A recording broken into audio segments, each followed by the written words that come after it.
2023년 생명보험이란 무엇인가? 이번 시간에는요, 3편 생명보험의 첫 번째 시간인 생명보험의 개요와 상품들에 대해서 좀 알아보도록 하겠습니다. 자, 첫 번째 생명보험의 개요에서 우선 생명보험과 관련된 법규부터 살펴보도록 할 텐데요. 생명보험의 법규 체계의 필요성에 대해서 먼저 살펴보겠습니다.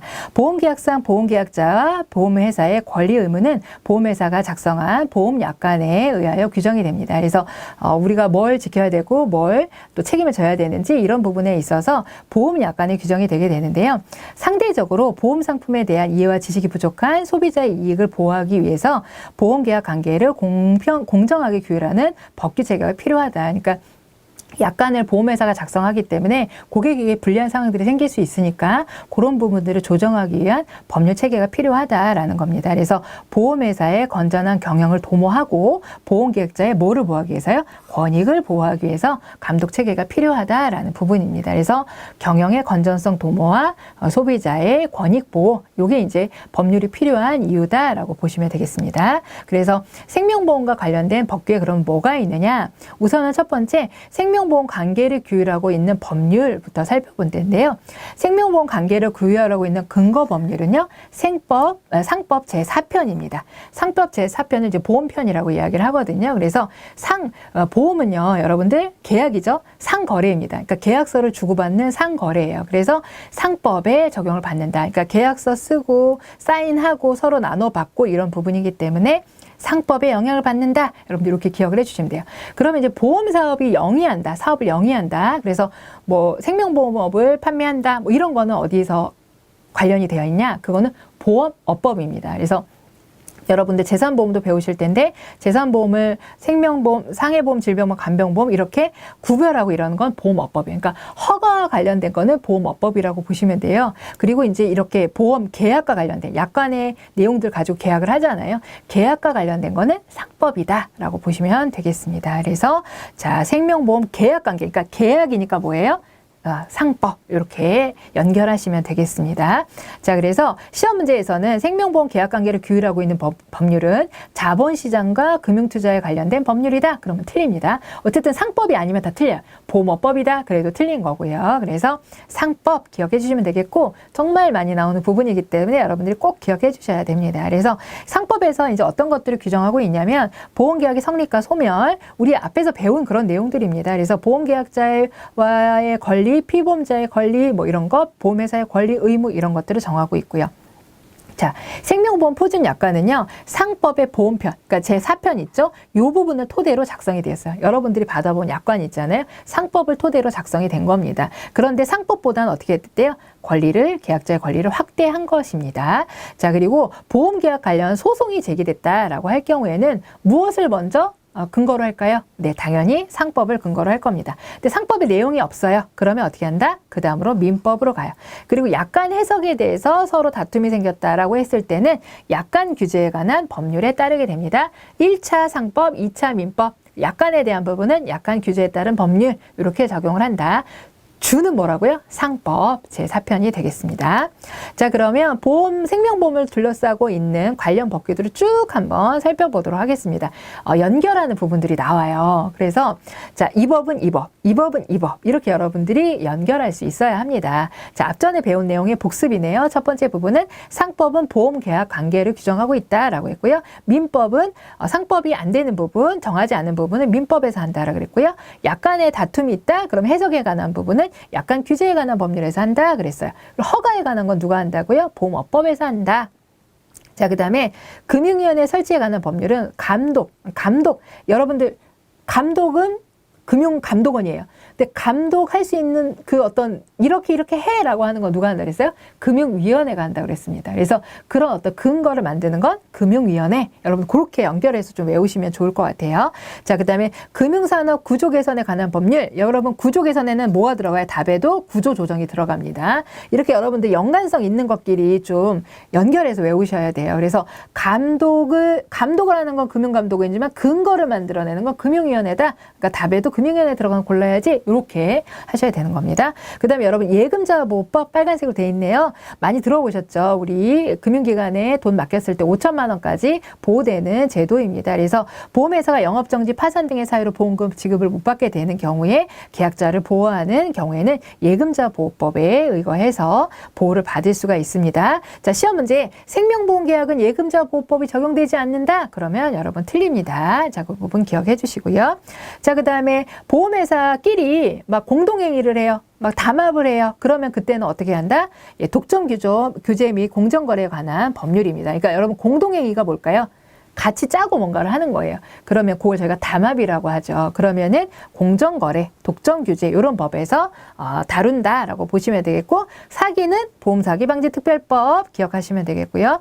그 다음에 이제 최근에 좀 떠오르고 있는 법이 뭐냐면 금융소비자 보호에 관한 법률, 저희가 금소법이라고 얘기를 합니다. 그래서 금융상품 판매업자 및 자문업자의 영업시 준수사항과 금융소비자 보호에 관한 권익보호에 관한 그런 부분을 다루고 있는 법입니다. 아무래도 보험산업이 계속 크고 있기 때문에 소비자 보호가 더더욱이 갈수록 더 중요해지고 있어요. 그래서 관련 법률까지 제정해서 소비자 권익 보호를 위해서 상당히 신경 쓰고 있는 게 금소법이다라고 보시면 되겠습니다. 그래서 여러분들 이런 부분들 기억해 주시고, 제가 하나 말씀 안 드린 게 이거 변액보험이에요. 변액보험 운영을 규율하고 있는 법률은 뭐라고 그랬냐면 자본시장과 금융투자에 관한 법률, 이거 아주 중요합니다. 뒤에서 또 나오겠지만, 그래서 변액보험은 저희가 자본시장과 금융투자에 관한 법률에서 근거를 두고 있다, 규율을 하고 있다. 아무래도 투자상품이다 보니까 이런 투자에 관련된 부분들, 자, 변액보험은 투자상품이다, 그러니까 투자가 들어가는 법을 고른다, 이렇게 여러분들 기억해 주시면 되겠습니다. 자, 이번에는 생명보험의 정의로 넘어가도록 하겠습니다. 생명보험은요, 아까 생명보험 관계를 규율하고 있는 법률이 상법이라 그랬잖아요. 그래서 생명보험 관계에 대해서는 638조, 그리고 이제 보험자가 어떻게 해야 되는지, 보험자의 권리와 의무 이런 것들은 730조에서 정하고 있습니다. 그래서 기본적으로 상법에서 정하고 있다라는 부분들 기억해 주시면 되고요. 보험업법 같은 경우는 허가나 이런 것들을 규정하고 있다라고 했죠. 그래서 보험업법 제2조에서는요, 어떤 걸 규정하고 있냐면 보험 상품이라는 게 도대체 뭐냐, 그 다음에 생명보험 상품이라는 건 뭐냐, 이런 것들을 규정하고 있습니다. 그래서 보험 상품은 위험 보장을 목적으로, 우연한 사건입니다, 여러분. 당연한 사건 아니에요. 필연적인 사건 아닙니다. 우연한 사건, 보험은 우연적으로 일어나야 돼요. 그래서 관하여 금전적 그 밖에 급여를 제공할 것을 약정하고 대가를 수수하는 계약을 저희가 보험 상품이라고 합니다. 그래서 위험 보장인데 손해보장, 여러분 위험을 보장하기 위한 부분이에요. 그래서 위험 보장 목적, 그 다음에 우연한 사건 기억해 주시면 되고요. 자, 그러면 보험 상품이 가장 큰 범위의 보험을 얘기하는 거라면 그 중에서 생명보험 상품이라는 건 어떤 거냐? 자, 위험 보장 똑같죠? 위험 보장을 목적으로 여기서 생명보험에는 뭐가 중요해요? 생사. 그래서 생존 또는 사망에 관하여 약정한 금전 및 기타의 급여를 지급할 것을 약속하고 대가를 수수한다. 나머지 다 똑같죠. 그럼 뭐가 달라요? 생존하고 사망이 생명보험에서 포인트다라고 보시면 돼요. 그러니까 위험 보장인데 그게 뭐예요? 생사예요. 생존하고 사망. 그게 바로 생명보험 상품이다라는 거 가로놓기 나올 수 있습니다. 여러분, 요 생존하고 사망 들어갈 말을 골라라라고 할 수 있습니다. 그리고 이제 보험업법 시행령에서는 뭐라고 얘기하고 있냐면, 자, 크게는 보험업법에서 보험은 이런 거야, 보험 상품 이거야, 생명보험 상품 이거야라고 한 다음에 구체적으로 나눠놓은 거예요, 시행령에서. 그래서 생명보험 상품을 또 구분을 해놨어요. 그랬더니 뭐하고 뭐로 나뉜다고 했냐면 생명보험 계약과 연금보험 계약으로 나뉜다라고 열거를 해놨다고 합니다. 그래서 자, 생명보험이 무엇인지, 생명보험에 뭐가 들어가는지 이런 거는 허가와 관련된 겁니다. 이거는 보험업법에서 규정하고 있다라는 겁니다. 그래서 생명보험 계약과 연금보험 계약으로는 아닌데요. 그래서 생명보험 계약은 사람의 생존 또는 사망, 그죠? 생존, 사망 똑같아요, 위에 거랑. 그래서 그거를 지급하는 계약을 말한다라고 그랬고요. 연금보험 계약에서는, 연금 뭔지 아시죠? 그거는 여러분 읽어보시면 아는데, 연금보험 안에 뭐도 들어간다라는 거 여러분 기억하셔야 되냐면 퇴직에 관한, 그러니까 퇴직보험도 연금보험 안에 포함된다라는 부분 기억하시면 돼요. 그래서 연금보험 계약에는 퇴직보험은 포함되지 않는다 그러면 틀리겠죠. 그래서 크게 보험업법에서 생명보험, 그 다음에 시행령에서는 생명보험을 생명보험 계약과 연금보험 계약으로 나눴다. 그 연금보험 계약 안에 뭐가 들어간다? 퇴직연금도, 퇴직보험도 들어간다. 이렇게 여러분들 기억하시면 됩니다. 자, 그리고 이제 생명보험과 손해보험을 좀 비교해 보도록 하겠습니다. 그래서 보시면은, 사람의 생사에 관한 보험사고의 경우 약정한 금액을 지급한다는 것이 손해보험 계약과 가장 큰 차이점이다. 라고 되어 있고요. 생명보험, 손해보험 같은 경우는, 여러분들 여기서 그렇게 보셔야 돼요. 전통적인 손해보험은요, 재물에 관련된 보험인 거예요, 재물. 근데 손해보험도요, 상해보험 팔고요, 질병보험 팔던데요? 그죠? 그렇게 생각이 드시죠? 사실 그 부분은 여러분들 재산보험 배우시잖아요. 재산보험. 재산보험이 상해질병간병보험이잖아요. 상해질병간병보험인 재산보험은요, 보험업법에서 생명보험사도 팔고 손해보험사도 팔도록 허락이 돼 있어요. 그래서 손해보험도 파는 겁니다. 그래서 전통적인 손해보험이라고 생각을 여기서는 해주시면 돼요. 그래서 보시면은 생명보험과 손해보험 비교를 해놨죠. 보장 대상을 보시면 생명보험은 사람의 생존 사망, 생사예요. 손해보험은 재산. 그러니까 여러분 손해보험 대표적인 게 화재보험 있죠. 자동차 보험 있죠. 생각해 보시면 다 뭐예요? 재산이에요. 내 집, 내 차 이런 거잖아요. 자, 그 다음에 보상 원칙을 보시면 정액보상이에요. 무슨 얘기냐면 여러분 사람의 생명, 가치를 정할 수 있나요? 금전으로 산정할 수 있나요? 없습니다. 너는 1억이야, 너는 10억이야 할 수 없단 말이에요. 그렇기 때문에 뭐만 정하냐면 내가 능력이 되는 만큼 보험료를 내고 저 사망하면 1억 주세요. 이렇게 정액으로 받습니다. 그래서 생명보험 같은 경우는 정액 보상이 아주 큰 특징이에요. 근데 여러분 손해보험요. 화재 같은 경우는 가치를 측정할 수 있나요, 없나요? 측정할 수 있습니다. 그걸 저희가 이제 보험 가액이라고 하고 피보험이익이라고 하는데 그런 부분들이 손해보험은 측정이 가능해요. 그렇기 때문에 자, 너가 1억짜리인데 5천만 원 탔네? 1억 다 탔네? 이거를 산정할 수 있단 말이에요. 그렇기 때문에 우리가 너가 손해보험만큼만 물어주겠다라는 게 손해보험이에요. 그래서 손해보험은 실손 보상을 원칙으로 합니다. 실제 손해보험 부분을 보상을 받는다. 그래서 살아서 네가 재산에 손해를 입었어? 그러면 물어줄게. 그 대신에 실제 손해보험만큼 그게 손해보험이라고 보시면 돼요. 그리고 생명보험 같은 경우는 기간이 좀 긴 편이고요. 종신도 가능해요. 근데 손해보험은요. 기간이 좀 짧은 편이고 우리 자동차 보험 1년에 한 번씩 하잖아요. 이런 식으로 단기고 기간을 뭐 10년, 20년 이런 식으로 확정 기간 동안에만 보장을 받습니다. 그런데 우리 생명보험은 종신. 그러니까 이 종신은요. 생명보험만 가능해요. 손해보험은 종신 판매할 수 없어요. 예, 기간, 정해진 기간까지만 가능합니다. 그래서 취급하는 회사는 생명보험회사와 손해보험회사 각각 취급을 하게 됩니다. 자, 그래서 이제 실제 나오는 문제 한번 볼까요? 생명보험 상품은 실손보상이 주된 보상의 원칙이다. 여러분, 실손보상이 아니고 정액보상이 주된 원칙입니다. 생명보험 계약은 보험기간이 단기이며 손해보험 계약은 보험기간이 장기이다. 서로 바뀌었죠. 그래서 이건 틀렸다라고 보시면 돼요. 여러분 이제 실손보험, 실손의료비 있죠? 그거는 손해보험의 특징을 갖고 있기 때문에 생명보험에서 팔아도 실손보상입니다. 근데 여기서 이제 말하는 건 그걸 제외하고 전통적인 생명보험, 전통적인 손해보험의 특징을 여기 열거했다라고 보시면 돼요. 자, 이번에는 생명보험의 계약의 특성입니다. 자, 아주 중요하고요. 이 문제 여러분들 꼭 나옵니다. 특성이 7가지 있는데 그 중에 한 문제는 꼭 나올 가능성이 높아요. 그러니까 여러분들 꼭 기억해 주시고 첫 번째 유상 쌍무입니다. 유상은 뭐냐면 돈이 왔다 갔다 한다. 보험료 내죠? 돈이죠? 보험금 주죠? 돈입니다. 그리고 쌍무는 쌍방의 책임이 있다, 의무가 있다라는 거예요.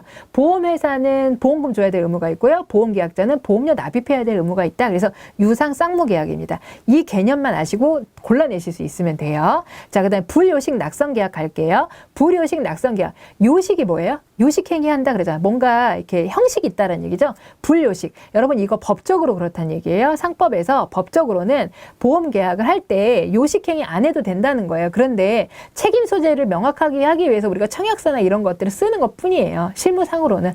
법적으로는 불요식, 형식을 요하지 않는다. 둘이 써도 돼요. 그냥 A4지 놓고 써도 된다 이겁니다. 그래서 형식을 요하지 않는다. 뭐 말로 하고 뭐 이런 식으로 자기네들끼리 해도 된다는 얘기예요. 원래는. 자, 그래서 불요식 꼭 기억해 주세요. 불요식 계약이고요. 자, 그 다음에 낙선 계약. 자, 고객이 청약을 하면 보험회사가 뭐를 하죠? 승낙을 하면 계약이 성립이 된다. 그래서 승낙을 하면 성립이 된다. 그래서 낙선 계약이에요. 승낙과 성립 두 글자를 딴 겁니다. 낙선 계약. 그래서 자, 불요식 낙선 계약이라는 거 기억해 주시면 되고요. 자, 계약의 성립은요, 청약과 승낙으로 이루어지죠. 여러분 보험료 납입은 계약 성립 요건이 아니에요. 그건 보험회사의 효력 개시 요건이었습니다. 자, 그 다음에 부합 계약성과 사행 계약성이 나오는데 부합 계약성은 약관이란 말이 꼭 나와요. 약관. 그래서 여러분들 똑같은 상품 가입하면 똑같은 약관 받잖아요. 다 각기 다른 약관 받나요? 똑같은 약관 받아요. 이 사람은 특약 3개 가입했으니까 3개만 인쇄된 거 받고 이 사람은 특약 10개 가입했으니까 10개가 이렇게 안 한단 말이에요. 다 똑같은 약관을 받습니다. 그래서 편의성을 도모하고 비용도 절감하게 되는데 그러면 고객은요. 그 약관을 받으면 그거에 대해서 포괄적으로 나는 오케이 알겠습니다. 승인하면 그 계약이 성립이 돼요. 근데 저는 이거 안 할래요. 그러면 계약이 성립이 안 되는 겁니다. 그래서 보험회사가 미리 마련한 정형에 대한 약관에 따르고 고약자는 약관을 전체로서 동의하거나 거절하는 선택만 가능한 게 바로 부합계약성이다. 그래서 부합은 약관. 예, 그래서 약관에 부합해야 된다. 이렇게 여러분들 약관 부합계약성 이렇게 보시면 되고요. 그렇다 보니까 약관은 보험회사가 만들었잖아요. 그래서 약관에 대한 다툼이 생겼다. 그럴 때 약관을 해석할 때는요. 약관 규제에 관한 법률 앞에서 나왔지만 해석이 할 때는요. 작성자인 보험회사가 불이익이 가도록 작성자 불이익의 원칙을 적용하도록 되어 있습니다. 반대로 얘기하면 고객에게 유리하게 해석한다는 거죠. 작성자가 보험회사니까 보험회사인 작성자가 불이익이 가도록 해석한다. 그래서 작성자 불이익이에요. 여러분 시험에 어떻게 나올까요? 작성자 이익의 원칙. 그럼 틀립니다. 작성자 불이익의 원칙이에요. 자, 그 다음에 사행계약성을 띱니다. 보험, 생명보험 계약은요. 사행 나쁜 말 아닌가요? 그렇게 생각하실 수 있는데요. 사행이라는 게 뭐 우리가 도박이나 이런 것들 사행성이 있다라고 얘기를 하죠. 그런데 보험도 일정 부분 그런 게 있습니다. 왜 그러냐면 여러분 보험료 10,000원 냈는데 그날 1억 받을 수도 있잖아요. 사망하면 1억 주세요. 교통상해 보험 들었는데 그날 사망해서 1억을 받는 경우도 있잖아요. 나는 10,000원 냈지만 1억을 받기도 한다는 거죠. 어떤 짧은 기간에 일시적으로 큰 돈이 나에게 내가 낸 돈보다 훨씬 많이 들어오기도 한다는 겁니다. 그걸 저희가 사행성이라고 해요. 그래서 보험은 사행성이 있다. 그런데 도박과의 차이가 뭐냐면은 여기 나와 있는 두 번째 줄에 보시면요. 보험은 위험에 대비하여 경제생활 안정을 추구하는 소극적 이익 추구다. 도박은 어떤 거래요? 적극적 이익 추구. 그래서 사행성을 둘 다 띄지만 보험은 소극적 이익 추구다. 내가 일부러 그런 건 아니라는 거죠. 우연히 이 사고가 일어나서 그런 거지 내가 일부러 그런 건 아니기 때문에 소극적 이익 추구다라고 이야기를 합니다. 중요한 건 사행성이 있다라는 부분이고요. 자, 그 다음에 선의계약 앞에서 계속 나왔죠? 예, 선의성을 띄어야 된다. 그래서 서로 신의의 원칙에 따라서 신의성실의 원칙에 따라서 계약을 이행해야 된다. 자, 그 다음에, 그래서 이제 그 신의를 있으려면 고지 의무나 이런 것도 믿고, 예, 그리고 성실하게 이행을 해야 되는 거죠. 자, 그 다음에, 이렇게 약관에서는, 표준 약관에서 위반 시 보험회사는 뭘 할 수 있다, 해지할 수 있다. 이거 앞에서 배운 겁니다. 우리 이제 신의성실의 원칙에 따라서, 신의계약성에 따라서 고지 의무나 이런 거 믿고 보험회사가 보험 인수한 거잖아요. 근데 만약에 고지 의무 위반 사항이 나왔다라고 하면 어떻게 할 수 있다? 계약을 해지할 수 있다. 요거 앞에서 나왔습니다. 근데 만약에 계약을 무효로 할 수 있다? 그러면 틀린 거죠. 그래서 좀 복습이라고 생각해 주시면 되겠고, 이 고지 의무는 신의계약성과 연관이 있다라고 보시면 되겠습니다. 그리고 계속계약성이에요. 여러분 보험료 한 번 내고 끝나나요? 그죠? 뭐 20년도 내고 전기간도 내고 그러잖아요. 그래서 이렇게 길게 내게 되는 특성을 계속계약성이라고 한다고 보시면 되겠고요. 맨 밑에 보면 고지의무 통지의무 위반하게 되면 계약을 해지할 수 있는 해지권이 발생한다. 우리 고지의무 통지의무 배웠습니다. 그거 위반하게 되면 해지권이 하게 된다. 그래서 계약 전은 고지의무고 계약 후에는 통지의무 계속 발생하는 거죠. 통지의무 한 번 하면 끝나는 게 아니죠. 계속 주소 통지 바뀌면 계속 해야 되죠. 그래서 계속계약성입니다. 자, 그 다음에 상행위. 여러분 상행위니까 상법에 적용을 받는 겁니다. 그래서 상법상 상행위로 보는데 이걸 왜 상행위로 보느냐. 자, 두 번째 보시면요. 상법 제3조에는요. 당사자 중 1인의 행위가 상해인 경우 전원에 대해서 상법을 적용한다. 그래서 보험회사는 상인이잖아요. 보험회사는 민영보험회사잖아요. 이익을 추구로 하는 회사이잖아요. 그렇기 때문에 보험회사는 상인입니다. 그렇기 때문에 1인 중에 한 명이라도, 계약자 중에 한 명이라도 상인이면, 계약에 관련된 사람 중에 한 명이라도 상인이면 상행위로 본다라고 했으니까 보험회사가 상인이기 때문에 이 계약은 상행이다라고 본다는 겁니다. 자, 그 다음에 개별성과 당체성을 동시에 띱니다. 이게 무슨 얘기냐면 고객의 입장에서 봤을 때는 보험회사와 개별 계약을 한 거예요. 그죠? 개별성.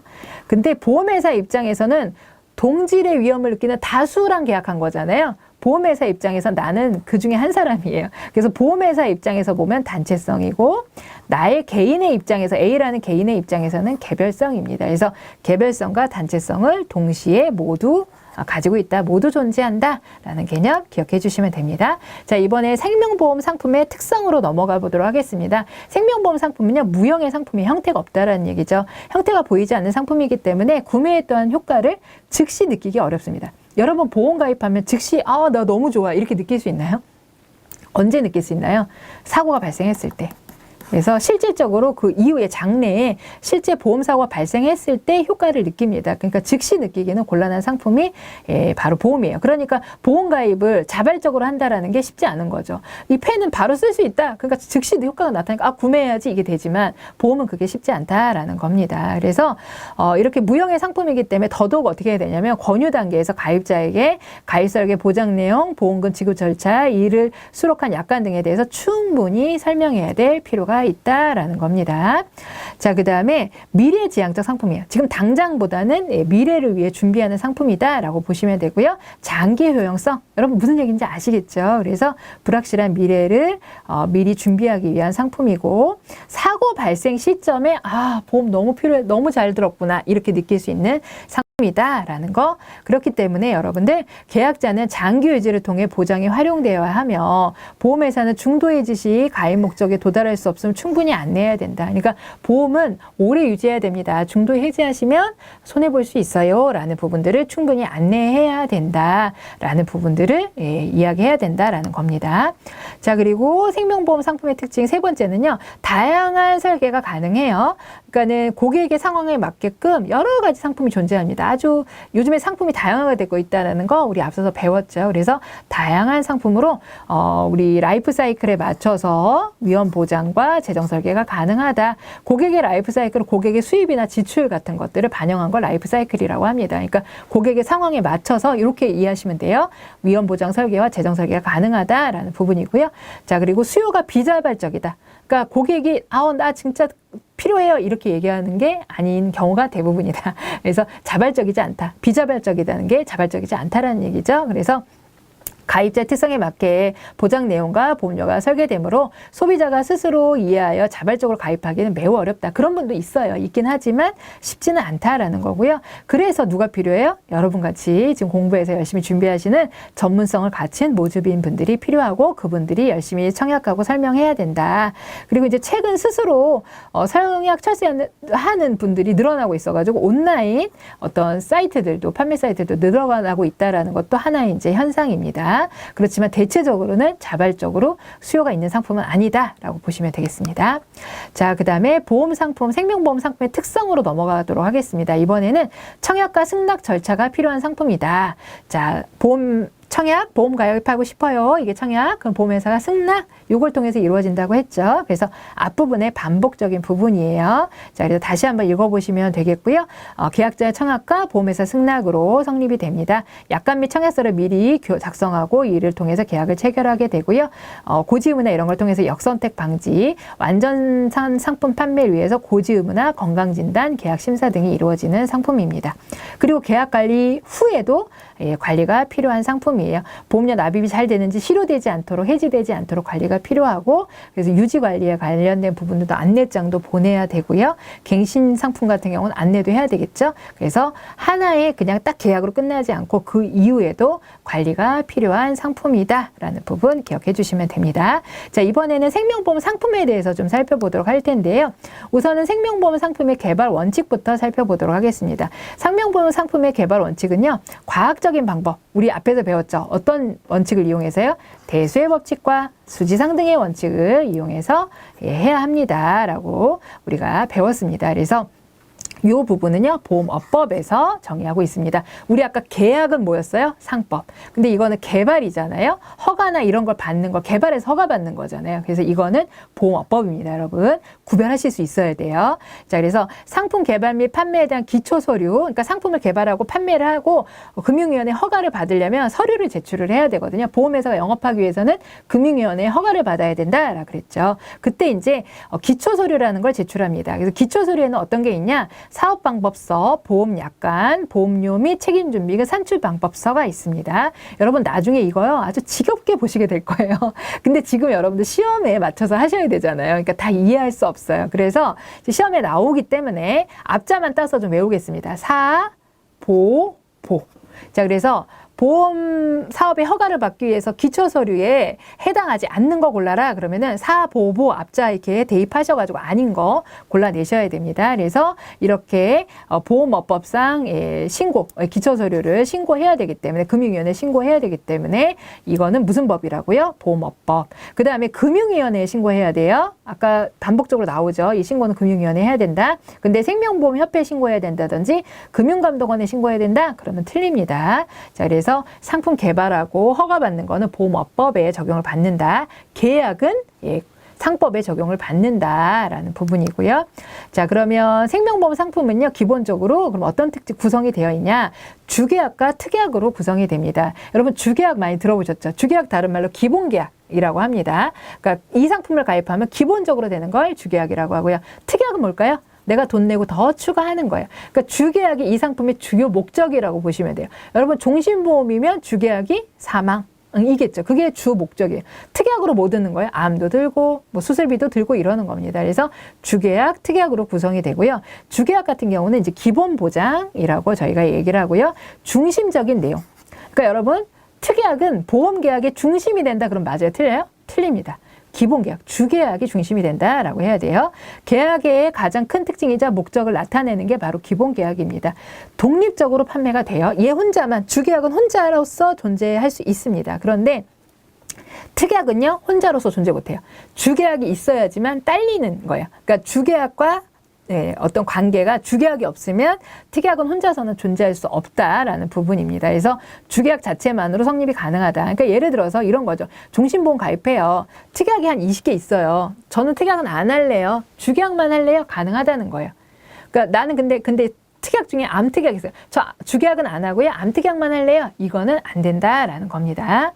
자, 그 다음에 특약을 보겠습니다. 추가보장 특약이라고도 얘기하고요. 주계약에 부과하는 부분입니다. 계약자의 보장과 편의를 도모하고 장래의 내용을 미리 반영해서 특약으로 넣어놓는 거고요. 개발 절차는 주계약과 동일합니다. 특약만 가입하는 것은 어떻다? 불가능하다라는 부분 기억하시면 되고요. 부과 방법에 따라서요.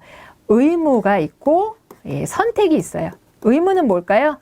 내가 이거는 안 하고 싶다 그래서 안 할 수 없어요. 선택은 뭐야? 내가 돈 내고 하고 싶으면 하면 되는 게 선택 특약이에요. 그래서 부과 방법에 따라 의무가 있고 선택이 있다 기억하시면 되겠고요. 그리고 제도성 특약이라는 게 있습니다. 보험료 안 내고요. 기본적으로 고객의 편의성을 위해서 해주는 특약을 저희가 제도성 특약이라고 합니다.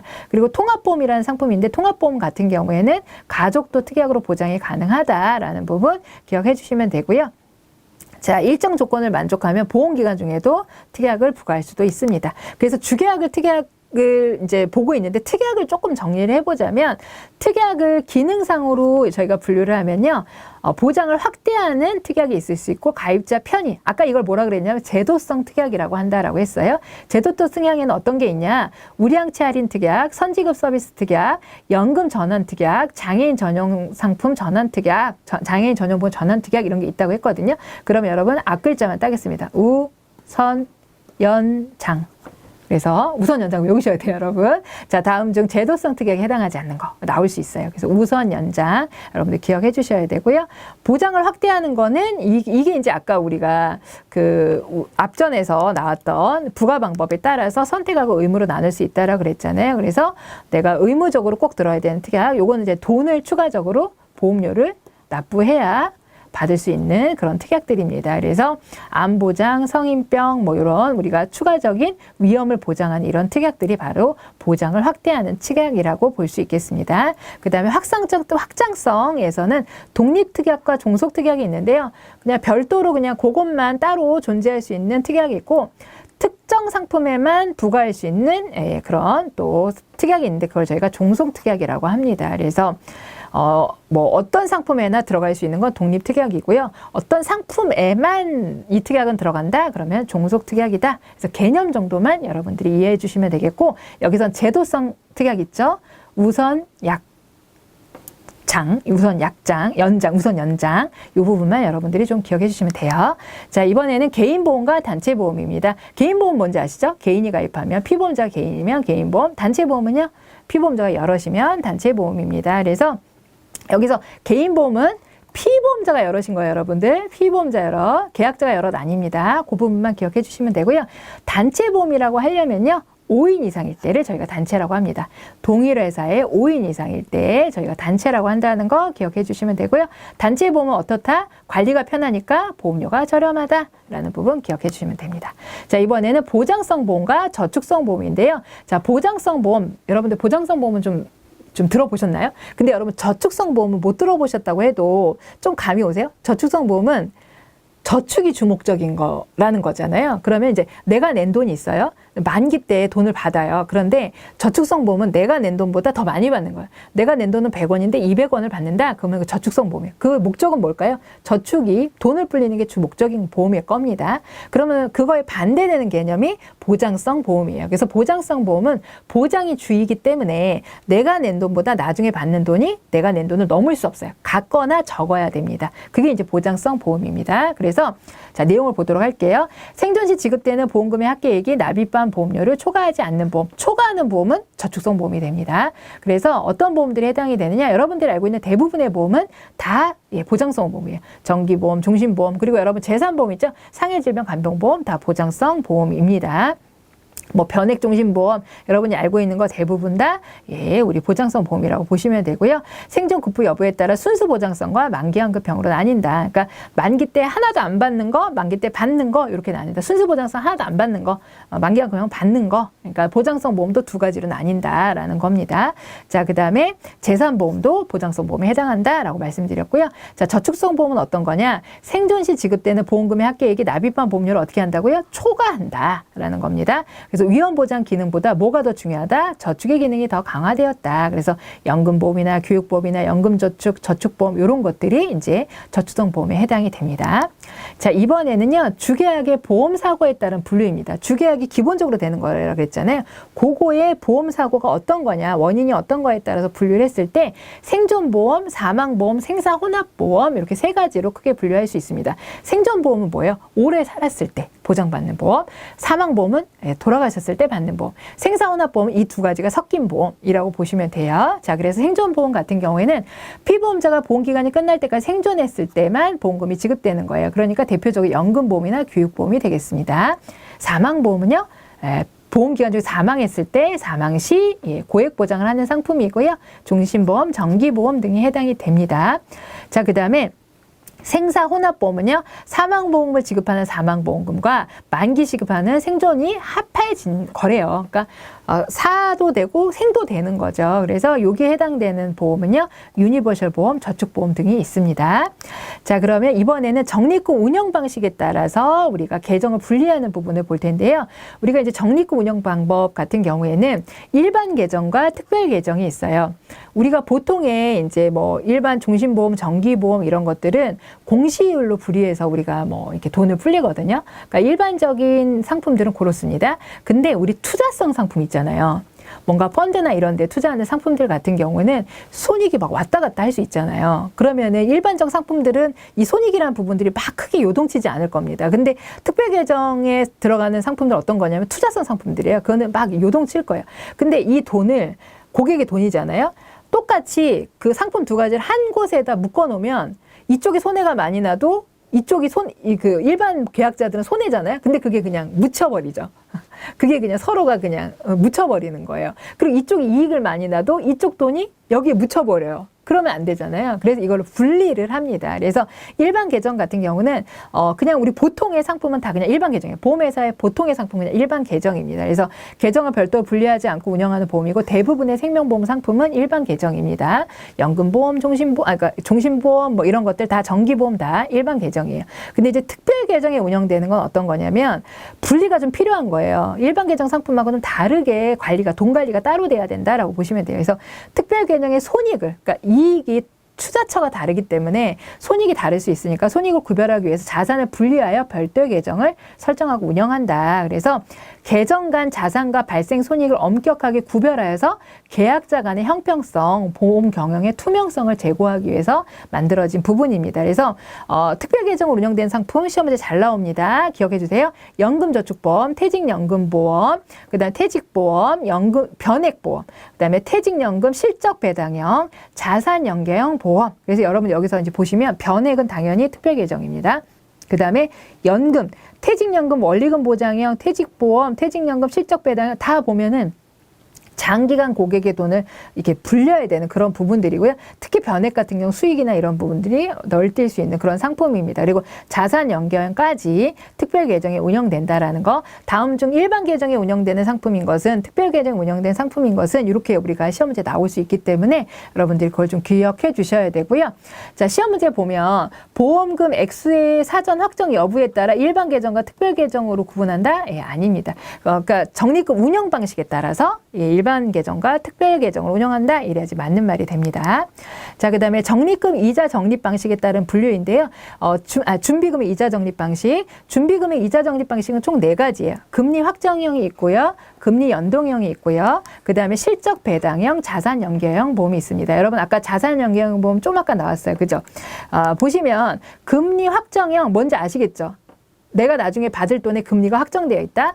금리 연동형 금리가 바뀐다. 그러니까 여러분들 이거 읽어보시면 다 알 수 있는 부분입니다. 그래서 금리 확정은 금리 연동형은 여러분들이 잘 아시는 부분일 거고 실적 배당형은 뭐냐면 보험료 적립금이 펀드로 운영된다. 이 변액보험 같은 거죠. 그래서 유가증권 이런 데 투자되어서 운영 실적을 매일 평가해서 보험금을 변동하는 보험. 특히 이게 바로 변액보험입니다. 변액보험이 실적 배당형 상품이에요. 그러니까 실적이 잘 나오면 많이 받고 안 나오면 못 받고 이런 그게 매일매일 바뀌는 보험이 바로 변액보험입니다.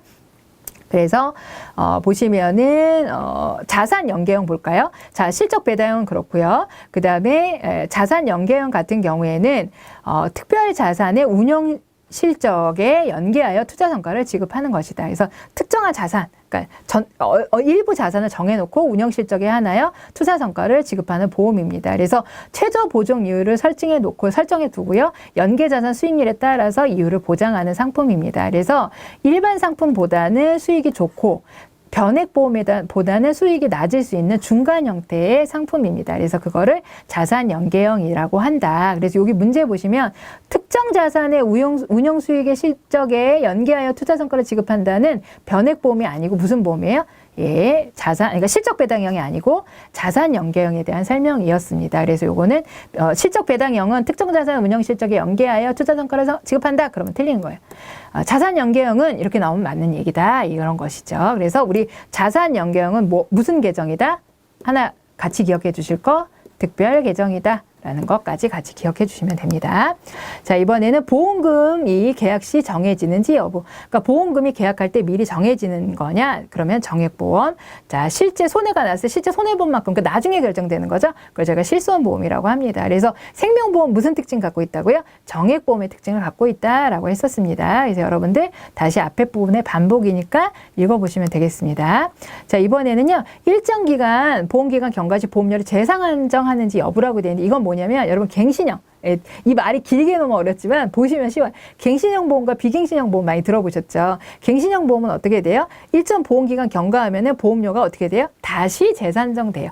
1년이냐 3년이냐 5년이냐에 따라서 다시 보험료가 재산정되는 건 갱신형. 그렇지 않고 쭉 똑같은 보험료를 내는 건 비갱신형이라고 보시면 됩니다. 그래서 갱신형은 보험가입 후 일정 기간 경과 시 연령과 위험을 변경하여 보험료를 다시 산정한다. 그러면 여러분 일정 기간 경과 시 연령과 위험료를 변경하여 재산정하는 거를 비갱신형 보험이라고 한다. 그러면 틀리겠죠. 자, 그래서 대표적으로 실손의료보험이나 질병보험이나 간병보험 등에서 적용할 수 있습니다. 그리고 이렇게 이제 갱신형 같은 경우에는요. 보험료가 이제 만기가 되면 갱신될 때 되면 고객에게 안내장을 발송을 하거든요. 갱신정 자동 갱신 안내장을 고객한테 발송을 하게 되는데 고객이 그거에 대해서 아무 말도 안 하면 승인한 걸로 봐서 계속 연장이 됩니다. 근데 저 안 할게요 라고 얘기해야 이제 끝난다라고 보시면 돼요.